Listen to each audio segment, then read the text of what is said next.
कराची से हमारे crime reporter Shaukat Ali Lakhu की रिपोर्ट के मुताबिक Karachi district west DIG Irfan Baloch, SSP west Tariq Ilahi Mastoi के हिदायत पर थाना Surjani town SHO inspector Ghulam Hussain Pirzada के बेहतरीन कार्रवाई, थाना सरजानी पुलिस ने स्ट्रीट क्राइम की वारदातों में मुलविस गैंग को गिरफ्तार कर लिया।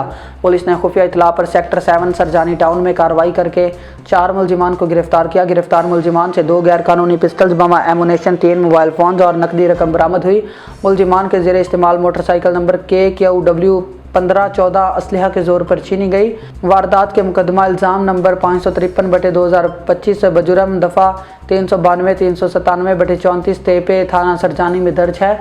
मुलजिमान के जेर इस्तेमाल एक और मोटरसाइकिल नंबरी KBC 3653 भी सिरका शुदा है। वारदात का मुकदमा इल्ज़ाम नंबर 554/2025 बजुर्म 381A तेपे थाना सरजानी में दर्ज है। गिरफ्तार मुलजिमान में मोहम्मद रेहान, मोहम्मद सुफियान, मोहम्मद हुसनैन और अकबर वल्द असगर शामिल हैं। गिरफ्तार मुलजिम अकबर वल्द असगर आदि जराइम पेशावर है और कबल भी झैल मुकदमात में जेल जा चुका है। SSP district waste Tariq Ilahi Mastoi.